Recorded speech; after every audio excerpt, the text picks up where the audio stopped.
While the rise in the APR threshold to £2.5 million is a welcome step for farmers, does the Minister recognise the broader economic concern shared by the Ulster Farmers Union that inflation and steadily rising asset values will, over time, pull more family farms into inheritance tax liability, even when their real wealth and income may not increase? Well, I'm grateful for that question. As the honourable member will be aware, the government announced that the allowance for 100% rate relief will be increased from £1 to £2.5 million. This means a couple will now be able to pass on up to £5 million tax-free between them, on top of the existing allowances, such as the nil rate. The President of the Ulster Farmers Union, William Irvine, welcomed the changes. He said, in fact, we are in a better position today than we were yesterday. Claire Haber.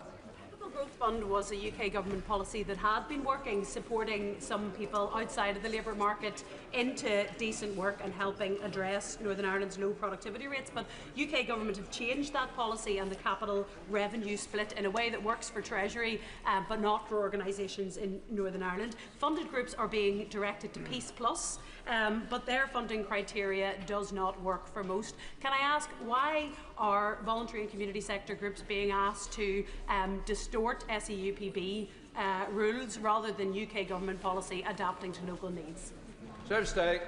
Well, I met with NICFA and CO3 last week to talk about this. It is a difficult situation because of the way in which capital and resource have been allocated through the Local Growth Fund. Of the 12 million resource funding available, we agreed with the Executive that 3 million would go to Go Succeed at their request, 9 million will go to the economic inactivity programmes, but we are exploring other potential sources of funding. Peace Plus is one. The other is the Northern Ireland Executive has a record settlement. It had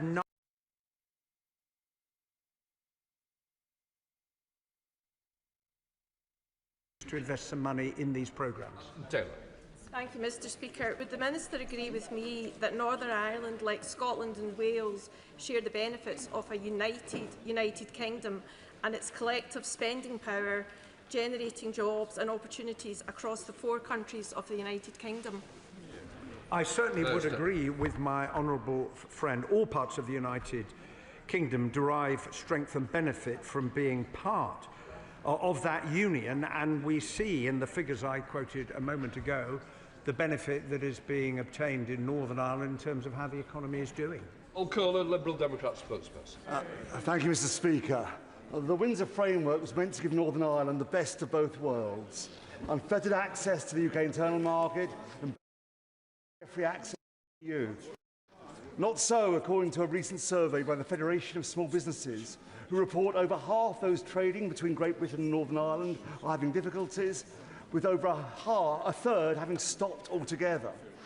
The figures are stark. Less than 1 in 6 Northern Ireland businesses say they benefit from dual market access, whilst nearly 80% rate government support as poor or very poor. So will the Secretary of State commit to a specific, time-bound plan to make dual market access work, or does he accept Northern Ireland got the worst of both worlds? Well, I don't accept that Northern Ireland has the worst of both worlds, but he does rightly draw attention to the issue facing small businesses, highlighted by the FSB report and others, including Lord Murphy's independent report. As he will have noticed, Mr Speaker, the Chancellor announced a £16.6 million package in the budget, which will include a comprehensive one-stop shop regulatory support service to help precisely those businesses to be able to trade more between GB and Northern Ireland. Alice MacDonald. Question number 3, Mr Speaker. Minister. With permission, Mr Speaker, I'll answer questions 3, 9 and 12 together. Mr Speaker, the defence of our country is always the first duty of any government. Last week I met businesses big and small, the Northern Ireland Chamber, representative bodies, as well as our great universities, to discuss how the Defence Growth Deal for Northern Ireland can pack the biggest punch possible. With £250 million across 5 deals, including one in Northern Ireland, there is huge potential here, and I'm determined that we seize it. Alice MacDonald. Thank you very much, Mr Speaker. In Northern Ireland, the defence sector offers many opportunities to apprentices, as it does across the rest of the country. I met two from MSI Defence in my constituency of Norwich North yesterday. Would he join me in celebrating apprentices up and down the whole of our United Kingdom? And can he set out how we will support the next generation of skilled workers in this vital industry? I'm very happy to join her in doing that. In fact, just last week I was at Malahan, where they had 4 apprentices that were having incredible opportunities as a result of taking up that job, and they would, I'm sure, agree with my honourable friend in her assessment. Thank you, Mr Speaker. My honourable friend will already be aware that the defence industry sector is well established in my constituency of Stevenage and is building links with its counterparts in Northern Ireland. So does the Minister agree that the defence industrial strategy presents a huge opportunity for businesses in constituencies right across the country, in Stevenage and most certainly in Northern Ireland, where it can help boost investment, job creation and economic growth? Minister. My honourable friend is totally right that it's not just about the defence of the realm. There are economic opportunities that come with this. The defence growth deal that we are working on in Northern Ireland will be taking advantage of that and ensuring that small businesses in particular can benefit. John Slinger. Thank you, Mr Speaker. The government's doing good work to encourage young people into their careers via apprenticeships, and it's National Apprenticeship Week this week. In my constituency of Rugby, we have GE Vernova, which is ramping up its apprenticeship scheme. We have Rugby College, and that's part of Warwickshire College Group, with 750 young people and adults getting apprenticeship programmes underway. Does he agree with me that it's vital that the government goes further to support apprenticeships in the vital defence sector in my constituency of Rugby and all across our United Kingdom, including, of course, Northern Ireland? My honourable friend is absolutely right, and actually some of the apprentices that I met just last week explained to me, Mr Speaker, how they were over 4 years over £100,000 better off for having taken that apprenticeship. So it's good for them, good for businesses, good for the country. Samuel Wilson. Thank you, Mr Speaker. Yesterday I met with 2 apprentices who are engaged in firms which are delivering defence contracts in Northern Ireland. They were enthusiastic of the skills and their prospects, yet Northern Ireland benefits minimally from defence contracts across the United Kingdom. What steps is the Minister taking to ensure that more defence contracts come to Northern Ireland, and will he ignore the comments of the First Minister, who does not want defence contracts awarded to Northern Ireland? This government is supporting businesses in Northern Ireland. The work that I'm doing with them on the defence growth deal is designed specifically to ensure this will benefit them and all of their supply chains as well, and I'll continue to do that work. Katie Lamb. Speaker, whatever the defence industrial strategy aims to do, its aims will not be met if we cannot find and recruit people willing to use the equipment and technology that is created. People will be far less likely to risk their lives to keep our country safe and free if they can't rely on the government to stand by them, both during and after their service. So can the Minister tell us, please, what assessment he has made of the impact on the military and the defence industry of this government's decision to allow our veterans who served in Northern Ireland to be dragged vindictively through the courts? Minister. I reject the characterisation. The immunity that was offered by the last government was false. I don't think we agree with that in principle, and actually the veterans we speak to don't want immunity under the law, they want equality before it. It was also this government that gave our armed forces the largest pay rise in over 2 decades. This is a government backing our armed forces. Alex Easton. Thank you, Mr Speaker. Does the Secretary of State agree that there's a clear need for a stronger role for Northern Ireland firms in the UK defence supply chain? And will he commit to encouraging far greater inclusion of Northern Ireland SMEs and MOD framework contracts and subcontracting opportunities? Minister. I absolutely do accept that we can do even more to support those companies. In fact, the companies I've been meeting in relation to the defence growth deal have said that the opportunity to showcase the talent and expertise that exists in Northern Ireland is really important. I want to support them in doing that. John Woodcock. Mr Speaker. Tuesday. The autumn budget provided Northern Ireland with an additional £370 million on top of the record spending review settlement, and will assist families with the cost of living by offering help with cutting energy bills, lifting the 2-child benefit limit and raising the minimum wage. Go. Thank you very much, Mr Speaker. The government's child poverty strategy aims to lift over 550,000 children out of poverty by 2030. What assessment has the Secretary of State made of the impact of the abolition of the two-child benefit cap for families in Northern Ireland? Minister.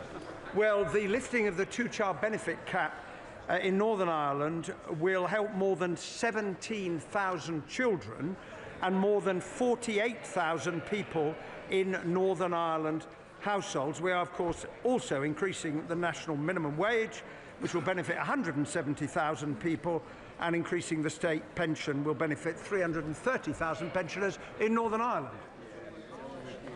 Call Lockhart. Thank you, Mr. Speaker. Cancer is a thief and a home wrecker, and sadly Northern Ireland has the worst cancer outcomes across the UK. I recently lifted the lid on breast cancer referrals, with red flag appointments taking in excess of 14 weeks. Whilst the autumn budget has been helpful, can he confirm if conversations are happening with Treasury for transformational money to help us transform our health service so that cancer wait times and medical pathways can be improved once and for all? Well, I share the honourable member's wish, as does the whole House, to improve cancer treatment and cancer waiting times for those who are currently waiting too long. There is the Public Services Transformation Fund. The first phase of projects was funded last year. Decisions are about to be taken on the second phase of funding. But there also needs, as my honourable friend mentioned earlier, to be reform of the way in which the health service works. We're seeing progress under Mike Nesbitt's leadership. We need to see more. Shall the Jewish Shadow Minister welcome? Thank you. Thank you, Mr. Speaker. Now, the increase in national insurance contributions is having a devastating impact on the hospitality sector in Northern Ireland, with over a quarter of businesses reporting losses and a further 20% only breaking even. So how is the Northern Ireland Executive expected to achieve its target of doubling tourism in the next 10 years if the Chancellor of the Exchequer is putting pubs, restaurants and hotels out of business? Well, the increase in national insurance was a decision that the government took to deal with the inheritance of the last government. Well, it is a fact, and no one can argue that that is not the case, to put the economy on a stable footing. The fact that the Northern Ireland economy overall is growing in the way that it is, the fact that it has the lowest unemployment in the United Kingdom, is a sign of the fundamental strength of the economy in Northern Ireland. Sir Hall. Question number 5. Minister. With permission, Mr. Speaker, I'll answer questions 5 and 10 together. Mr. Speaker, chances in life are set early.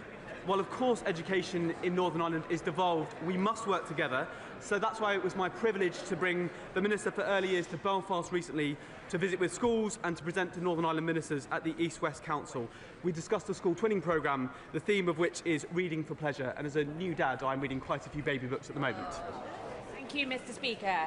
As Chair of the APPG on Inclusion and Nurturing Education, I welcome the Northern Ireland Department's Education's independent research showing that nurture provision delivers measurable improvements in pupils' behaviour, attendance and attainment.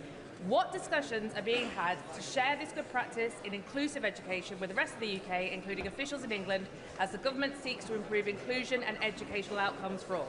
Minister. Well, just last month, with the Early Years Minister, I went to schools that are really focused on being inclusive and nurturing for pupils. My honourable friend is totally right to highlight how this work can have such a positive impact on the children in our schools. Just Upwell. Thank you, Mr. Speaker.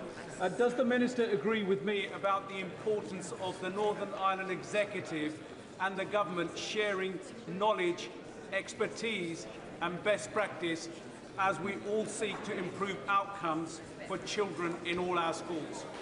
Minister. I absolutely do, Mr. Speaker. I've always said this is not the case of cutting a cheque and walking away. There is work we can do with the Northern Ireland Executive, and we continue to share best practice. In fact, just this week I wrote to the Minister for Early Years to explore further opportunities for collaboration. Gregory Camp. Mr. Speaker, last year's spending review, the NIO announced a £2 million allocation to support the integrated education sector. Given that there are a range of schools in Northern Ireland that have been offering an integrated educational ethos for many years, will they review that policy to support integrated education per se across a number of schools in Northern Ireland? Minister. We support integrated education. Integrated schools are a really important part of that. I was recently at some shared education schools, which at the request of the Minister, I was impressed by some of the work being done there, but I don't think it's just one route for the schools in Northern Ireland. Oh, Jim Shum. Mr. Speaker, can I thank the Minister for his answer? Minister, the Education Minister in Northern Ireland, Paul Givan, has been keen to introduce in the schools a smartphone restriction upon students. He has a pilot scheme in place. Government here are happy to do the same thing. Has the Minister had an opportunity to encourage the Minister in Northern Ireland educationally to bring in the smartphone restriction in schools, while there's one member of the executive, one party in the executive, who wish to stop that? The will of the people is to make sure that it happens. Stop. I was with the Minister for Education recently. This is not a topic that came up. Obviously, these matters are devolved and are matters for the Northern Ireland Executive, but I would obviously be happy to speak to Minister Givan as he suggests. Sir David Davis. Tonya. Mr. Speaker, there are currently 6 Republican paramilitaries facing prosecution for Troubles-related killings. The Commission is already investigating a number of IRA atrocities, including the M62 coach bombing, the Guildford pub bombing, and the Warren Point massacre. And under the Troubles Bill, the Commission will benefit from information sharing by the Irish authorities. 2,058 people died at the hands of Republican paramilitaries during the Troubles. 2,058. Despite that fact, only 19 IRA members are currently in prison. So the Secretary of State laughably claims there was no amnesty under the Good Friday Agreement, and he gives us these few he's just talked about. Can he tell the House how many prosecutions of IRA members he expects to arise under his Troubles Bill, and how many families of people murdered by the IRA will find out what happened to their relatives? Secretary of State. Well, the answer to his first question is... The answer to his first question, it will depend, as he well knows, on the evidence in any individual case. That decision will be taken by public prosecutors in the normal way. Secondly, he will be aware that between 25,000 and 35,000 paramilitaries were imprisoned during the course of the Troubles for a range of offences, including murder, and the purpose of the reform is to ensure that more families are able to find answers to the questions that they are still asking about what happened to their loved ones. The Select Committee, Tonya Antoniazzi. Thank you, Mr. Speaker. On the subject of the Troubles-era violence, this week my committee published a unanimous report calling on the government to formally name Agent Steakknife. The government have said that the Supreme Court judgment in the Thompson case has implications for their decision, but lead officers have said it does not. So what is preventing the government naming Steakknife, and when do they plan to do so? Well, I have, of course, seen the report that the Select Committee has published. There are ongoing civil proceedings, and the government is, as I indicated previously, still considering the implications of the Thompson Supreme Court judgment for this decision. I have promised the House that I will return when the government has reached a decision on the request that's been made from Sir Ian Livingstone, and I intend to honour that promise. That completes questions. A point of order to the question you raised.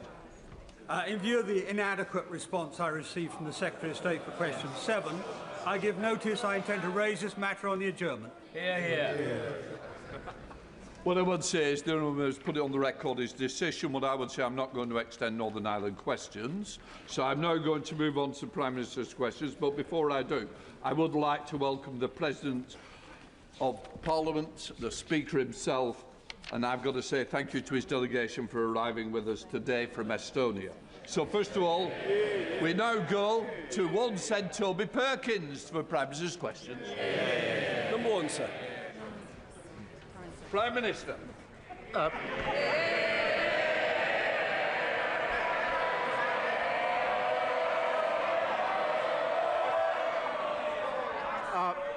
I just said I didn't know the Prime Minister was that popular on this side.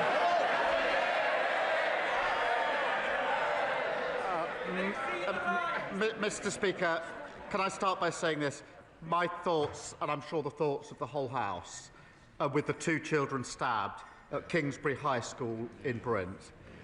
And my heart goes out to everyone affected by this appalling attack.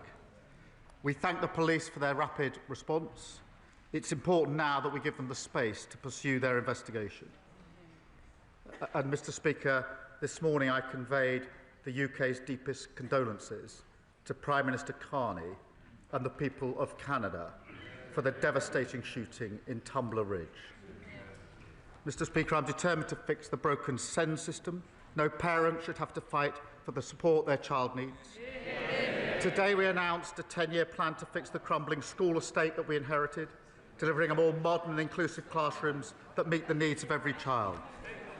Mr. Speaker, this morning I had meetings with ministerial colleagues. Now, there's been quite a few of those this week.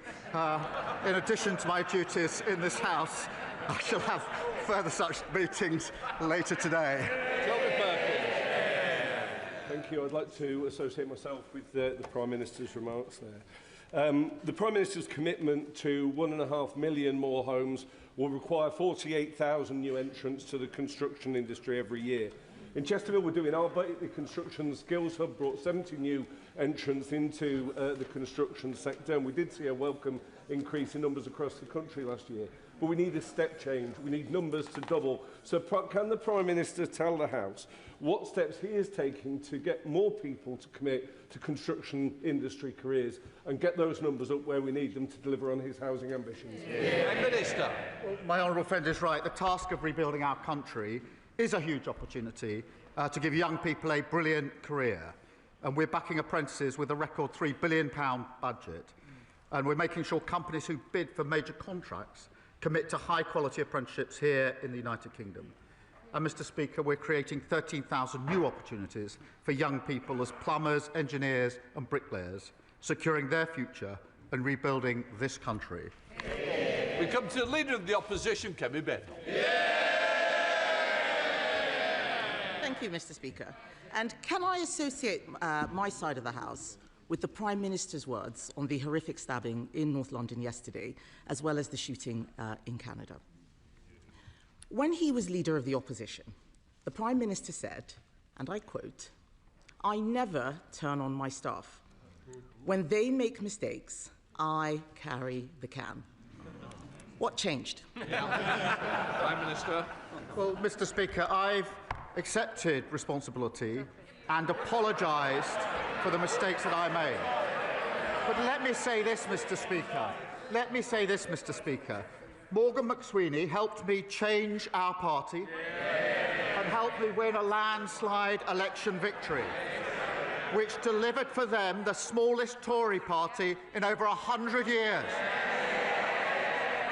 And what's her great achievement? To make it even smaller.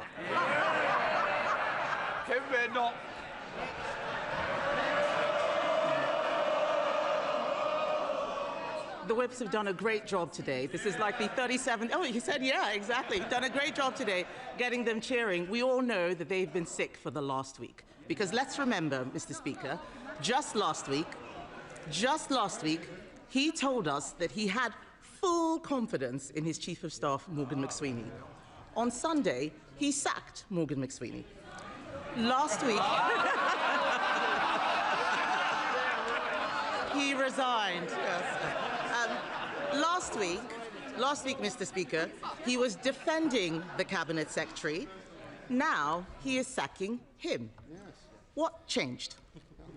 Prime Minister. Mr. Speaker, in January, she said she had full confidence, 100% confidence, she said, be no more defections from her party. 48 hours later, the Shadow Foreign Minister defected. 8 days after that, the former Home Secretary defected. The only question now is, who's next? She needs to wake up. Her party is dying. Mr. Speaker, the Prime Minister is demonstrating stratospheric levels of delusion if he thinks the problem is on this side of the House. And he didn't say anything about why the Cabinet Secretary is going. We know the truth. It is because he is throwing everyone under a bus except himself. And, Mr. Speaker, the Mandelson episode was not an isolated incident. A few weeks ago, he announced a peerage for one Matthew Doyle, his former Director of Communications. Immediately after that, the Sunday Times published on the front page that Doyle campaigned for a man charged with child sex offences. Yet, despite the Prime Minister knowing this, he gave Doyle a job for life in the House of Lords anyway. Why? Prime Minister. Mr. Speaker, Matthew Doyle did not give a full account of his actions. And on Monday, I promised my party and my country there would be change. And yesterday, I removed the whip from Matthew Doyle.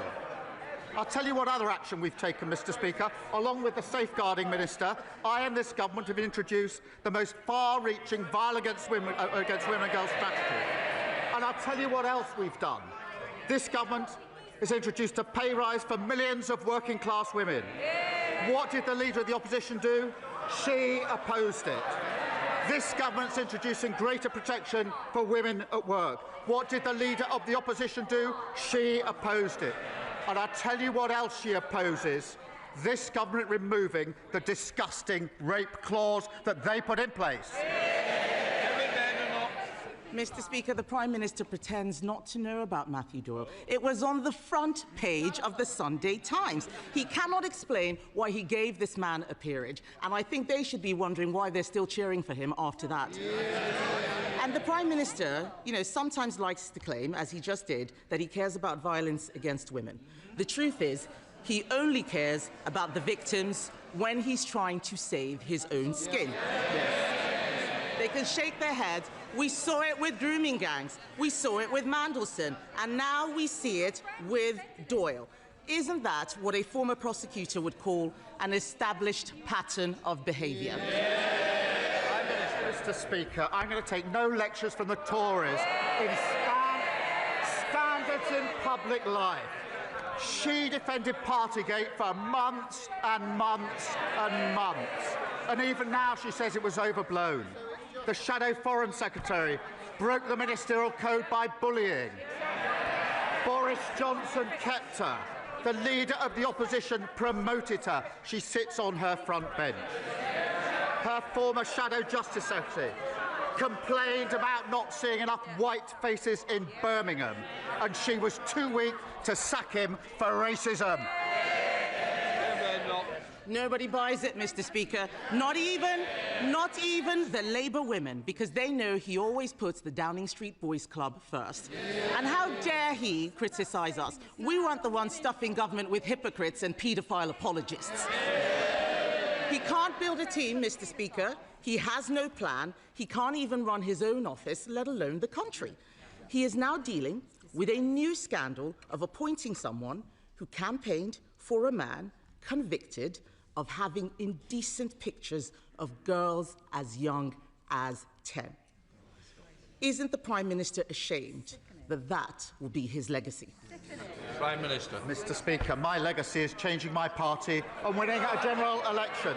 And I'll tell you this, I kicked my former leader out of my party.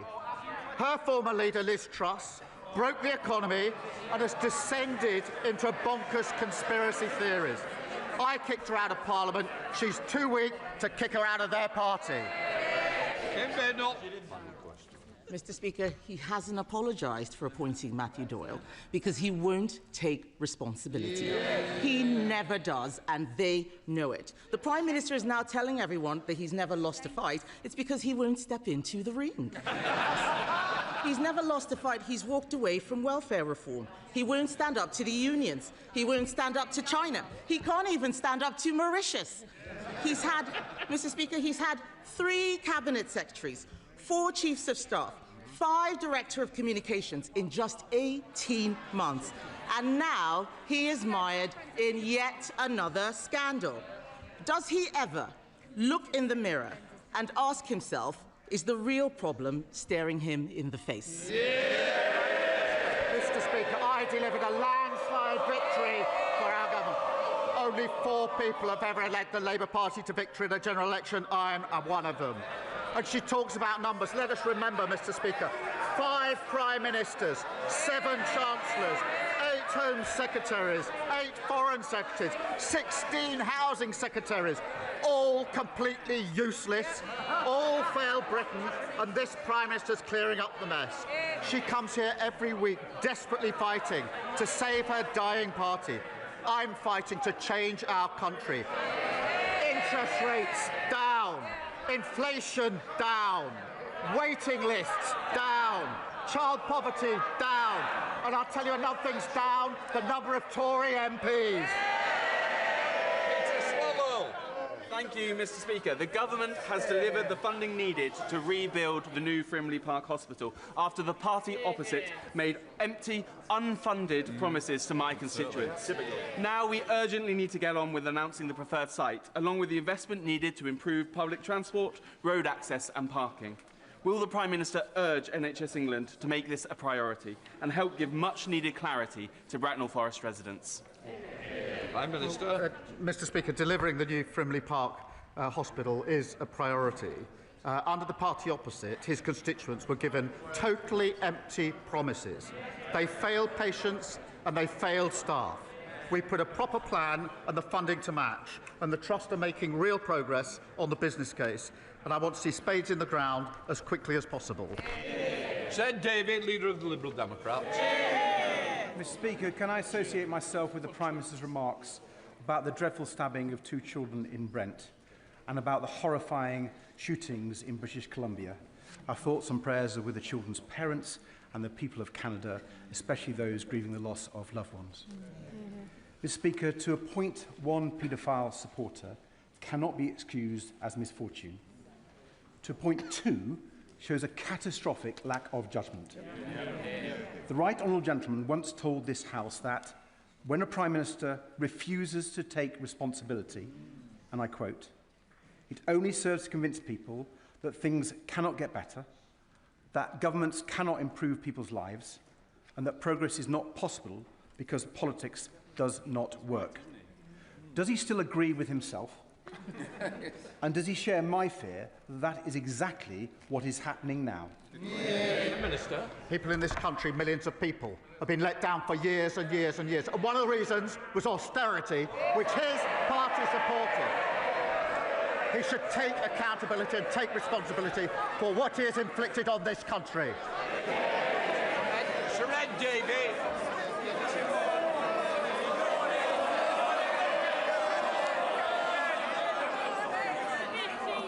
Mr. Speaker, I think I touched a raw nerve. But I think the whole House will agree that the Manson scandal has shown yet again why we need a duty of candour for anyone and everyone in public office. Mr. Speaker, there should be no more delays in putting the Hillsborough Law on the statute books. After the long fight by the bereaved families and so many others, like the Mayor of Greater Manchester. The Prime Minister once said it would be one of the first things he did in number 10. Will he finally do it now, even if it's the last thing he does? Prime Minister. The panel report in the Hillsborough case was when I started working on the Hillsborough case. That was in 2012, when his party were in power. And they could have passed this law a long time ago and saved a lot of grief. I'm proud that this Labour government is bringing in a Hillsborough law, something I've committed to for a very, very long time. Richard Quidley. Thank you, Mr. Speaker. As the Prime Minister will have heard me say, the Isle of Wight is a fantastic place to live, work and learn, despite the Leader of the Opposition trying to give us to China. He will also be aware of some of the challenges we have in cross-zonal transport, reliability, frequency and price. The emissions trading scheme, which ironically only applies to hybrid vessels, may increase fares further. Despite exemptions granted for Scotland and Northern Ireland, the lack of grid capacity to fully decarbonise, I am deeply concerned about the impact on our island community. Will the Prime Minister urgently ask DESNZ ministers to review this issue? Minister. Well, thank him for his question. I know how important affordable ferries are for his constituents' everyday lives. The ETS scheme will make journeys cleaner, and we're working with ferry companies on the grid connections in ports that enable greener vessels. I'll make sure that he gets a meeting with the relevant minister. Stephen Flynn. Mr Speaker, if I've just listened to the Prime Minister correctly, he's essentially rolled the same pitch in relation to Matthew Doyle as he did with Peter Mandelson, that they weren't clear with him. He appears to be the most gullible former Director of Public Prosecutions in history. But he has a slight problem, Mr Speaker, because some of us do read the newspapers. And towards the end of last year, indeed on the 30th of December, having written to the House of Lords Appointments Commission, I received a response from the Chair, who advised me that as part of their vetting, they provide confidential advice to the Prime Minister on the propriety of a potential nominee. Will he release that advice? Prime Minister. Mr Speaker, I've made my position for clear. He knows how the system works. But, Mr Speaker, he says he reads the newspapers. He will have read that in 9 days their former party chief executive goes on trial for embezzling money. And if he'll have read that the Queen Elizabeth Hospital, we see one of the worst failures in Scottish public life. Vulnerable children and adults put at risk. Evidence of serious warnings to the SNP government were ignored. He should have been looking at those, not looking at the newspapers. The First Minister should act, because families deserve accountability. Can I just remind the Prime Minister we don't discuss live cases because it's sub judice. Anna Dixon. Thank you, Mr Speaker. Last week I met Leighton, a T-level construction student at Bradford College. He was working on the remediation of wreck at Airedale Hospital. In the last few years, Bradford has made tremendous progress in reducing the rate of young people not in employment, education or training. So will the Prime Minister reconfirm his commitment to vocational and skills training and set out how this Labour government is ensuring that young people like Leighton have career opportunities in construction and other critical industries? Prime Minister. Well, I thank my honourable friend. Leighton's success is a testament to what young people can achieve with the right support. We're creating technical excellent colleges and delivering training places for 60,000 skilled construction workers. And Labour's creating opportunities for every young person whilst building the homes, the schools and the hospitals that our country needs. And that's what I'm fighting for. Rebecca Smith. Last year, Plymouth was named the National Centre for Marine Autonomy and given a defence growth deal. However, the SMEs in the unmanned surface vessel sector, many based at Turnchapel Wharf in my constituency, are having their work held back because of out-of-date regulations from the Maritime and Coast Guard Agency. Last week, I was told that draft regulations exist, but that they require primary legislation. Now, without these new regulations, many of these vital SMEs developing autonomous vessels that have dual commercial and defence use are at risk. So, Mr Speaker, will the Prime Minister show some backbone and consider finding a slot for primary legislation as a matter of urgency, or at least consider adding it to the King's speech later this spring, assuming that he is still in charge of the legislative programme by then? Mr Speaker, we are taking action, but in the particular case she raises in her constituency, if she sends me or my team the details, I'll see if there's anything we can do to support what is obviously an important issue. Steve Race. Thank you, Mr Speaker. The Prime Minister will be aware of Lorraine Cox, a resident of Exeter, who in 2020 was murdered by a man whose asylum claim had been denied but who is not removed from this country. Would the Prime Minister set out what more this government will do to make sure deportations of people who have no right to be here and of those who have committed criminal offences will be sped up? And would he meet with Lorraine's father to discuss the family's campaign for justice for Lorraine? Prime Minister. Well, my honourable friend raises an awful case, and my thoughts and those, I'm sure, of the whole House are with the loved ones of Lorraine. Tackling violence against women and girls is a critical mission, and I'll make sure the Home Office Minister meets the family.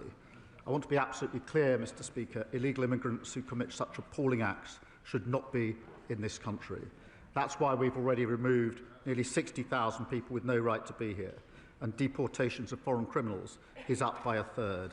We're also reforming human rights law to allow us to swiftly remove those with no right to be here. Luke Glover.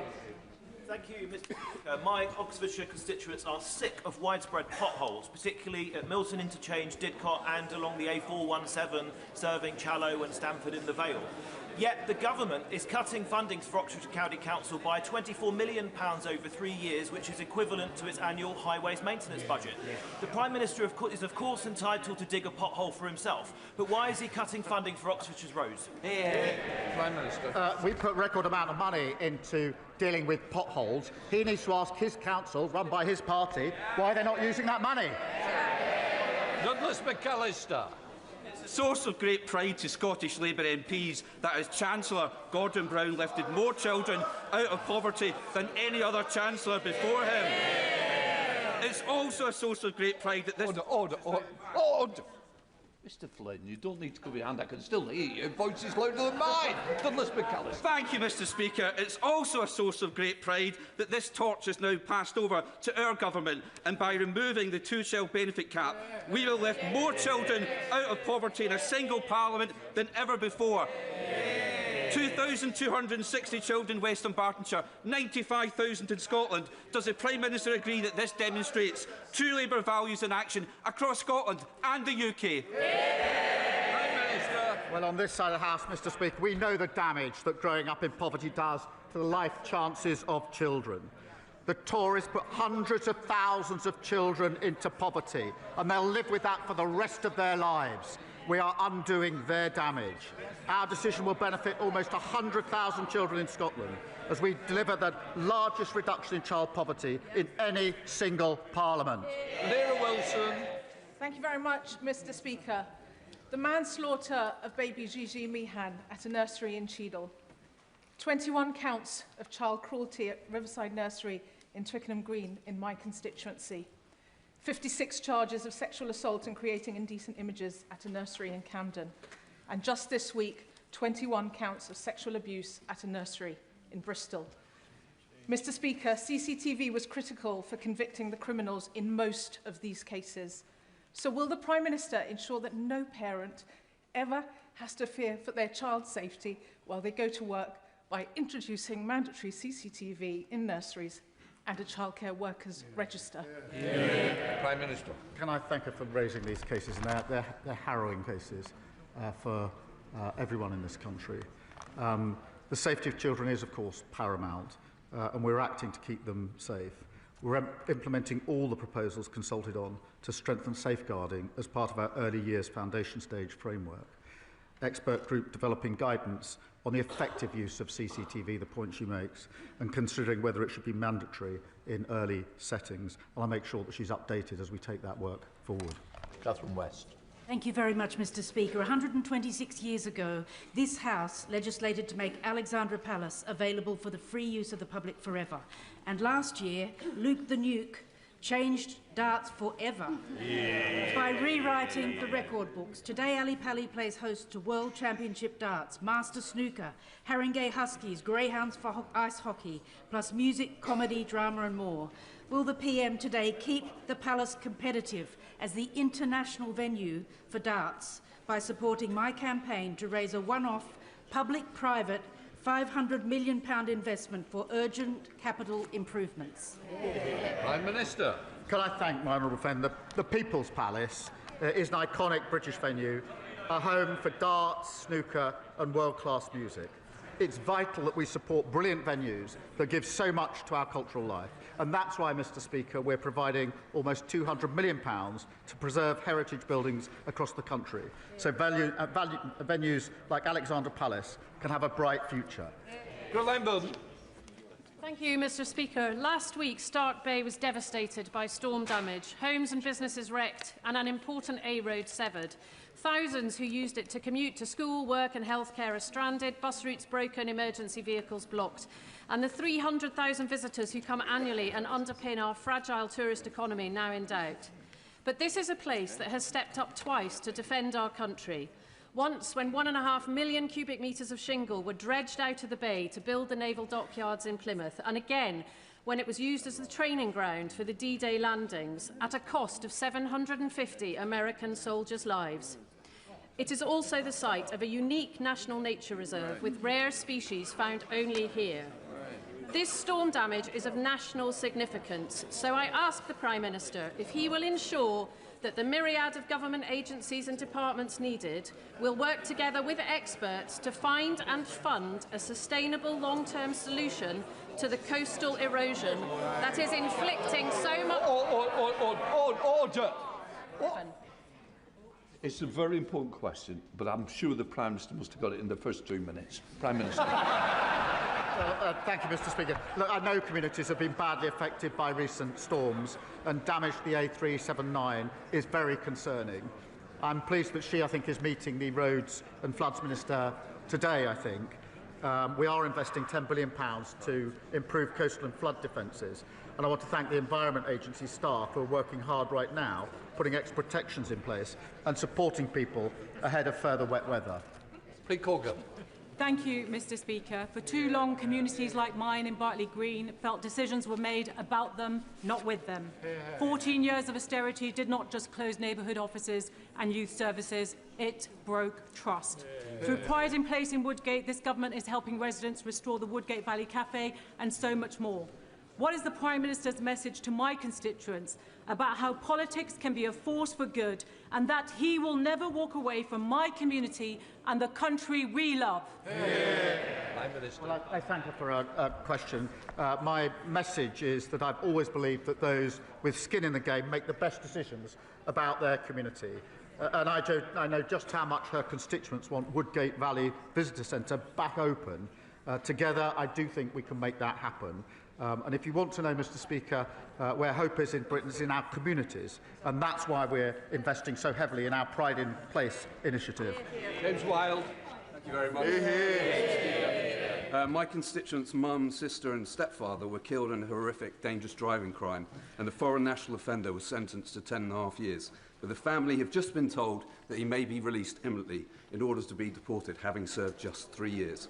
Will the Prime Minister look at this case and what steps can be taken to prevent that release, given such a pitiful service time? 3 years for 3 lives would be the final insult and undermine public confidence in our justice system. Prime Minister. Can I thank him for raising what is obviously a terrible case, and I'll make sure that it's looked into if he could provide further details so we can do it as quickly as possible. David Pinto-Jasinski. Thank you, Mr. Speaker. Our democracy in this House relies on the spoken word, but many with speech disabilities are left without a voice. I have a speech impediment. So do 2 million adults and 1 in 12 children. It can rob people of their confidence, lead to discrimination and limit our opportunities in work and in public life. It's time to tear down these barriers. Can the Prime Minister share with what this government is doing to help people with speech disabilities get the support they need so their voices can be heard? Prime Minister. Can I start by saying he is an inspirational and powerful campaigner on this issue, and by doing what he's doing, he will give great courage to other people to take the same steps. I'm proud we're increasing the number of NHS speech and language therapists. We're trialling new ways of identifying and supporting children with speech and language needs in their early years, because I agree that every child deserves the help they need to reach their potential. Dr. L. Pinkerton. Thank you, Mr. Speaker. My Surrey Heath constituent, Christopher, was discharged from the RAF in 1966 solely for being gay. But despite the government committing to restoring the medals, the berets, and indeed acknowledging the injustice of those discharged from our armed forces prior to 1967, his case has been dismissed out of hand with only a letter that contained the track changes from the template that the MOD issued. So can I ask the Prime Minister to take a personal interest in this case to ensure that it's resolved swiftly and to allow Christopher to march on Remembrance Day as he wishes to with his medals and his beret and his dignity restored? Prime Minister. I will do everything I can to ensure that that happens, which is absolutely what should happen. This was an absolute scandal, the gays in the military ban, and it's absolutely right that it was overturned, but we must follow through on that, and I'll do everything I can to make sure that we deliver on what he's asked me to deliver on. Daniel Zeichner. Thank you, Mr. Speaker. Last week, the government launched a consultation on establishing a growth development corporation for Cambridge. And in the meantime, Peter Freeman, the chairman of the Cambridge Growth Company, has on the record as saying we should aim to be the most livable city in Europe. That's a fantastic ambition, one which I entirely agree with. And I'd ask the Prime Minister, given that this will be good for growth, not just for Cambridge, but for the region and the wider economy, what more can the government do to help us, not least to help that generation of young people who can barely afford a home? Prime Minister. Well, his constituency is already home to brilliant research, innovation and economic growth. And through a greater Cambridge Development Corporation, we'll put in the powers and resources to unlock its full potential. I want to let local people have their say. We'll make sure that we create a fair plan with attractive, well-connected and thriving new neighbourhoods. Tom Tugendar. Thank you, Mr. Speaker. Would the Prime Minister share with me the concern that while some ambassadors retiring in disgrace get tens of thousands of pounds in payoff, many other civil servants are failing to get the retirement that they are due and are expected to turn to their old departments for bridging loans? This is clearly a scandal. Would he put all of his effort behind making sure that those who have served with integrity are treated with the dignity that they deserve? Prime Minister. Yes, we are taking steps, and he's right, we should take further steps, and I think that will be agreed across the House. Thank you, Mr. Speaker. The announcement that pubs and music venues would receive a much welcomed reduction in business rates is a positive step. However, in our manifesto, we did promise root and branch reform of business rates. Hospitality and leisure businesses in my Stourbridge constituency are facing a projected £20,000 increase in business rates over the next 3 years, along with employment cost increases and energy costs. Hospitality and leisure play a vital role for our communities, providing jobs and spaces to socialise. So will the Prime Minister consider a similar rates relief package for hospitality and leisure? She's right that we need the conditions for flourishing high streets, and it underscores the importance of 6 interest rate cuts, the £5.8 billion that we put into Pride in place, and the work to put money in people's pockets. I'm pleased we've delivered a 15% cut and a 2-year freeze for pubs and live music venues. That comes on top of the £4.3 billion to support businesses and permanently lower rates for retail, hospitality and leisure properties. Blackman. Thank you, Mr. Speaker, and I thank the Prime Minister for raising the stabbing at Kingsbury High School yesterday. It is absolutely right that we allow the police to get on with their job of investigating this terrible atrocity, and indeed the police are out there now providing reassurance to parents and people in the community. And indeed, I'm sure I speak for the whole House when our thoughts and prayers are with the victims, their families, and also those that witness this atrocity. But will the Prime Minister now look at what needs to be done to combat knife crime across the country? It is absolutely wrong that people are carrying knives in the first place when they don't need to, and indeed they're drawn into this terrible atrocity. We owe it to the victims to ensure this happens. Prime Minister. Can I thank him for raising this case? And it's one of the most powerful and important things that we do as MPs in this place, particularly when there's such awful cases. And he's absolutely right. We must do everything we can to reduce knife crime. There are initiatives and steps we've taken to remove the accessibility of knives where they can be bought. We need to do much more work with our schools and young people to ensure that people don't carry knives. And we need to work with the police and law enforcement to make sure that these incidents are investigated as quickly and as effectively as possible. And I think that's a shared endeavour across the House. Sarah Edwards. Thank you, Mr. Speaker. In my constituency, the beautiful Grade 2 listed Chetwynd Bridge on the A513 between Eddingale and Alwas has been restricted to cars and light vans since October of 2023. So farmers are facing a 25-mile diversion, and with severe flooding now hitting Eddingale multiple times a year, this vital route risks being cut off for emergency response times as well. Bridges like this, with a clear economic impact on communities, should be the focus of the government's new Structures Fund, which I welcome. So can I ask the Prime Minister to encourage his ministers to meet with me so that we can find a solution to this issue for my rural constituents in town? Well, can I thank her for raising this issue, and just hearing her makes it absolutely clear that we need to find a solution to this, so I'll make sure that she gets the meeting that she is requesting with the relevant minister so we can move as quickly as possible. Ayab Khan, final question. Mr. Speaker, rubbish is building up right beneath my very nose. It's becoming...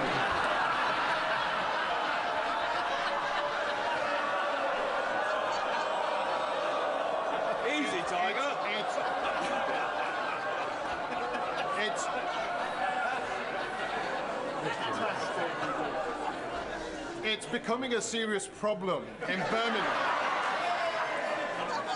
In Birmingham, bin strikes are now running over close to 2 years. So can I ask gently the Prime Minister to intervene and perhaps speak to the leader of Birmingham City Council to see if he can re-enter negotiations with Unite the Union? Yeah, he's right to raise this, and we're doing everything we can to resolve the situation, which absolutely needs resolving. That completes Prime Minister's questions.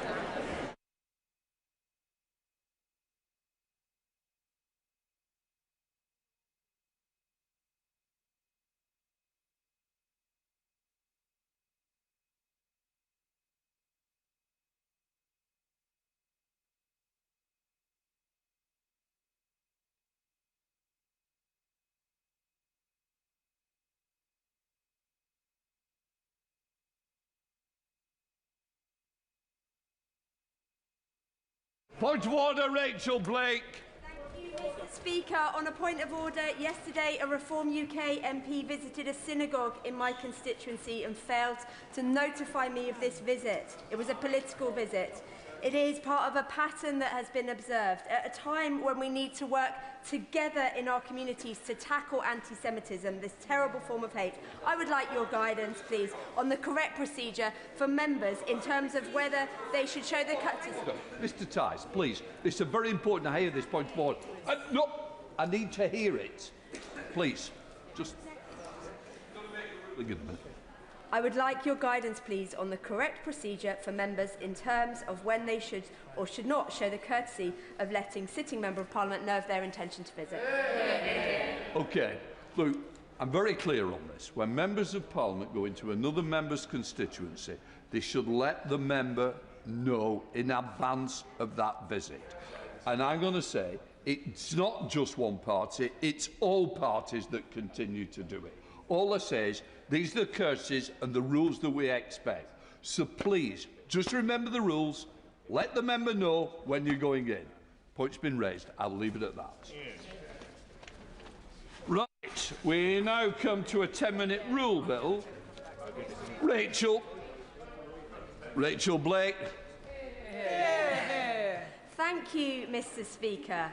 I beg to move that leave be given to bring in a bill to require certain persons or organisations to share specified data relating to the short-term letting of accommodation with regulatory authorities, to amend the Data Protection Act 2018 in connection with that requirement and for connected purposes. Mr. Speaker, I am honoured to represent the cities of London and Westminster in the heart of London, a truly unique constituency in a number of ways. How many can say that they have the Tate Britain, Ronnie Scott's and Abbey Road studios on their patch? How many can boast 78,000 businesses and 2 million jobs? And how many can point to having been the home for a unique wealth of historical figures like Mary Seacole, Millicent Fawcett and Aluda Equiano? But this centrality does come at the cost of one of the most competitive housing markets in the world, where long-term residents are forced to compete against commercial real estate, luxury developers and foreign oligarchs. Chief among the forces hollowing out our communities is the unchecked proliferation of short-term letting hosts on Airbnb, Booking.com and other sites. These individuals turn our homes into hotels, our communities into commodities and our neighbours into nighttime nuisances. My inbox is full of such stories. Fire services being called because of guests leaving cookers on. Families with children being kept up with drug-fuelled James Bond-themed parties taking place right next door night after night. And even organised crime outfits renting out apartments for a weekend to harass Londoners, snatching phones and wallets before leaving with their ill-gotten gains. Amidst this bad behaviour is the flagrant breach of the London-wide regulation that short-lets operate for no more than 90 nights per year without planning permission. This is operationally impossible to enforce because of how difficult it is to get accurate information on how many nights a short-term let is being used. Mr. Speaker, in some parts of my constituency, as many as 30% of homes are being used as short-term lets, and in the process, making the homes that are left less affordable for long-term residents. Research from King's College London shows that doubling the density of short-term lets is associated with an 8% growth in per-bedroom rental prices, or more than £4,500 per year. This overheated housing market has become unaffordable for locals and hollowed out communities like those in the West End, which was historically the beating heart, cultural heart of London, home to William Blake, Shelley and Constable. The average one-bed flat in Soho costs £2,400 a month to rent privately, over double what they would have been at the turn of the millennium. And at the same time, average prices have tripled from £300,000 to nearly £1 million. When non-residential forces crowd into a residential market, it's working people who are the losers. It is no coincidence that Soho's population has been shrunk by 2/3 over the same time period, and that the knock-on effects of these changes are felt. Since my election, I have had to fight for institutions used by local residents, including schools and community facilities such as the Jubilee Hall Gym and the Central YMCA, to stay open, and frequently their landlords have complained about a lack of footfall. Mr. Speaker, London isn't just special because of its landmarks or its economy. It's special because of its people, its historic communities living and working together and generating some of the greatest cultural and social achievements produced by this country. And if we want to keep London as a world-leading city, we need to ensure that its people can afford to make a home here and that they feel safe and at ease living here. We have to fight for this city, and that is exactly what I intend to do. I would like to take a moment to pay tribute to the City of Westminster's pioneering short-term lets team, who work day in and day out to enforce existing rules around illegal subletting and the 90-day rule, and antisocial behaviour in problem properties. Since coming into power in 2022, Labour has doubled their size, and I have been working with them, launching a short-term lets commission, directly reporting properties flagged by my constituents to council officers and ensuring they are taken off these sites for good. And the government is on the side of my constituents too, in pushing forward with a mandatory short-term lets registration scheme. This will be the first time to give us a clear, uncontested data on where the short-term lets are and who is operating them. Hosts will have to enter their property's address and receive a unique reference number, which will then appear on all sites where it is let. And they will have to confirm that they are following existing regulations which apply to short-term lets, such as fire, gas and electrical certificates. This will be transformative for how we enforce short-term lets in London. With a unique reference number, teams like those in Westminster will be able to much more easily pinpoint problem properties and take them off major sites for good. But there is a piece of information which this scheme must collect, which right now we cannot: the number of nights for which homes are being let out. Without this crucial data, enforcing the 90-day limit will remain an elusive task to local authority planning enforcement teams. Data from AirDNA indicates that nearly 6,000 short lets in the cities of London and Westminster are being let out at over the 90-day limit. These are almost certainly the worst offenders when it comes to the other community disruptions which I have already mentioned. If we simply made these actors follow the law, or better still, took them off the market entirely, we would significantly reduce the disruption caused by short-term letting. So why can't we take this data? It's because of the Data Protection Act, which currently prevents this information from being shared. While crucial for ensuring that our personal data is more secure than in comparable countries outside of the EU, in this case, the Data Protection Act is standing in the way of effectively regulating short-term lets. A number of exemptions do, however, exist in the legislation, and my motion today would extend this exemption to include the number of nights short-term lets are used. This, however, cannot be the only action which is needed on tackling short-term lets. Time and time again, my constituents do bring up licensing as a possible solution to the spread of short-term lets, backed by reams of research from policy experts. Just as if a business were applying to open a bar or a cafe in a local area, so too should a short-let host have to apply to their local authority before opening what is, in essence, a micro-hotel in the middle of a residential block. While every local authority should be able to undertake their own approach to this, local authorities like Westminster and the City of London, where concentrations are so high, need to have the power to decide where homes can be let out and under what conditions. The government's upcoming database is a crucial step in this direction, as it can, for the first time ever, provide an authoritative data set on the extent of this problem, and this will benefit members of Parliament and their constituents across the country. My constituents are ready to engage with this database and report poor practice. The local authorities I work with are on hand to upscale their work, which the benefits of it can bring. All we need now is this final piece of the puzzle, knowing how many nights homes are let out for. This piece is well within our grasp, and it is up to us in this House to deliver it. That the honourable member have leave to bring in the bill. The question is that the honourable member have leave to bring in the bill. As many are of that opinion, say aye. Aye. The contrary, no. I think the ayes have it. The ayes have it. Who will prepare to bring in the bill? Rachel Blake, Lizzie Collins, Florence Eshalomi, Dame Meg Hillier, Alison Hume, Jane Kirkham, Joe Powell, Anna Geldard, Will Stone, Noah Law, Tony Vaughan, Dr. Scott Arthur.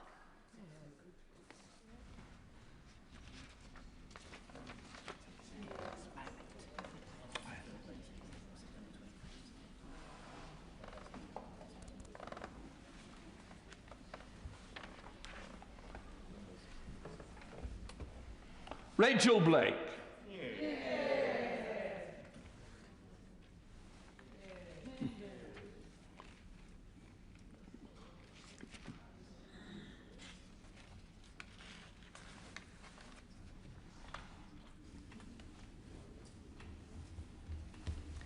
Short-term let accommodation data sharing requirements bill. Second reading what day? 27th of February. 27th of February.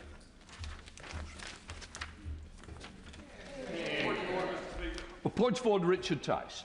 Thank you, Mr. Speaker. I'd be grateful for your advice as to how I register my utter disgust at the Member of Parliament for the City of London and Westminster scoring a cheap political point about me visiting a synagogue in this constituency.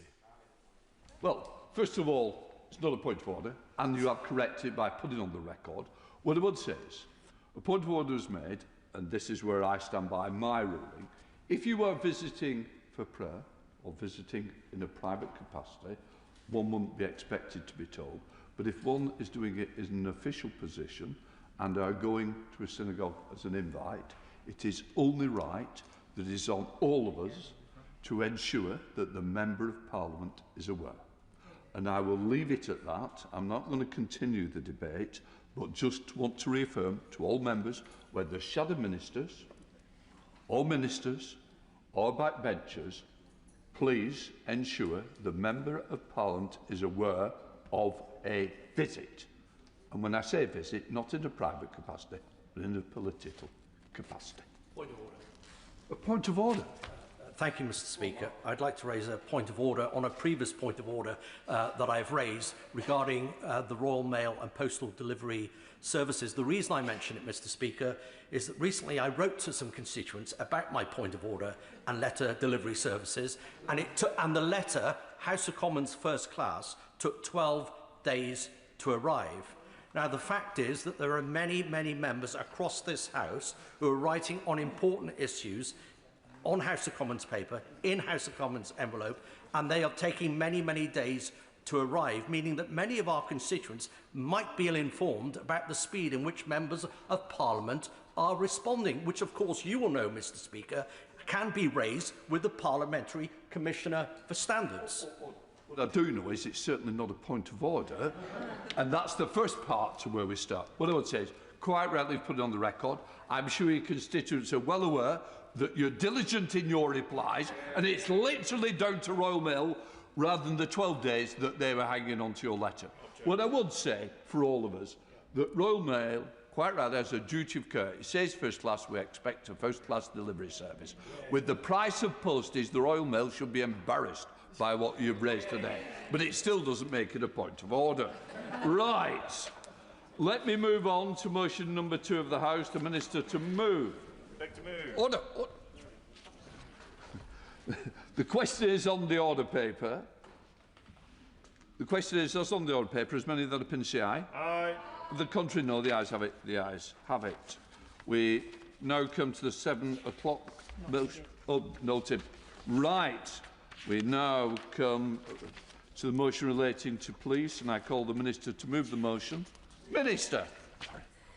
Thank you, Mr. Speaker. I beg to move that the Police Grant Report England and Wales 2026-27, which was laid before Parliament on the 28th of January this year, be approved. Before I come to the detail of the settlement, please can I associate myself with the remarks of the Prime Minister and the Leader of the Opposition in Prime Minister's question time, adding our condolences and our thoughts following the stabbing in Kingsbury High in Brent yesterday. I know we all hope that those who've been injured will be able to recover and that justice will be done in a very difficult situation. I also want to take the opportunity, before I come to the detail, to pay tribute to the men and women who work to protect the rest of us from harm. I did not need to become Policing Minister to appreciate the debt of gratitude that is owed to these dedicated public servants. But it is right to say that having the honour of serving in this post has given me a daily insight of the remarkable work of our police. I'm sure the whole House will join me in expressing gratitude to the officers, staff and volunteers who are, as we speak, performing their duties with professionalism, skill and courage. We are all fortunate to have so many brave individuals dedicated to keeping us safe, whether they be first responders turning towards danger, PCSOs immersed in their neighbourhoods, or staff working behind the scenes to track the latest threats to the public. And that is why our record cash investment in the policing system for England and Wales is so important.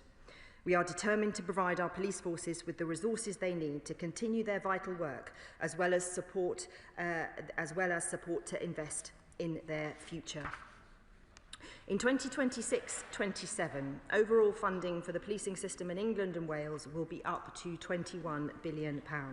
This is an increase of £1.3 billion compared to 2025-26. Funding available to local police forces will total up to £18.4 billion, an increase of £796 million from 2025-26. This is an increase of 2.3% in real terms. Of this funding increase, £432 million will come from additional government grant, whilst £364 million will come from police precept, assuming PCCs choose to maximise the £15 limit. Furthermore, we have worked with a small group of forces who evidenced particular financial pressures to agree additional precept flexibility. The settlement also includes at least £1.2 billion for counter-terrorism policing to preserve national security and guard against the most severe threats, as is the primary duty of any government. I thank the Minister for giving way. As she's getting into the detail of the funding package, will she just accept 2 broad points? The first is, on Labour's watch, the overall number of police officers in England has fallen. And second, because of cost pressures on police forces from other decisions taken by her government, the Association of Police Commissioners has said there's a £500 million shortfall in the allocation of funding from this government to police forces. With £21 billion going in overall into policing and £18.4 billion direct going into our police forces, I do not accept that there is a shortfall in funding. There is more money going into policing this year than there was last year by hundreds of millions of pounds. On his first point, and I suspect the front bench will try to make the same points. We have, having worked with police chiefs, both introduced a big package of reform, but also removed the arbitrary headcount targets for officer numbers that local forces found so difficult to navigate, because they were pushed into recruiting officers and putting them behind desks to do jobs that staff could do. We are not going to judge our police on the number of different types of roles, but we are going to judge our police on their outcomes, which is why we are setting targets, which is why we are driving productivity, and why we are focused on tackling crime, not on arbitrary numbers. As we are, I will give way here. Thank you, first of all, for the report coming forward. I think the figure that was mentioned by the Minister was 1.2 billion for take on terrorism, an anti-terrorism role, extra money coming in. Obviously, we in Northern Ireland have a particular critical role when it comes to addressing the issue of terrorism. It's still active in a minor way, but still active in Northern Ireland. And because we also have a border which we have to patrol, address the issues of immigration, issues of theft of farm agricultural machinery, and all those things come into the picture. Within the Barnett Consequential, could I ask the Minister, will extra money therefore be coming to the PSNI in Northern Ireland to help us? Thank you so much. Sorry. Well, of course, policing in itself is devolved, but the terrorism risk involves working across the whole of the United Kingdom, and the Security Minister, my honourable friend, will be working very closely to make sure we are working across all the 4 parts of this United Kingdom to make sure we're offering the support and as we need to be. For the Policing Minister, moving on, she will know West Mercia Police, Shropshire, Herefordshire, Worcestershire, a very good force in many ways. But is she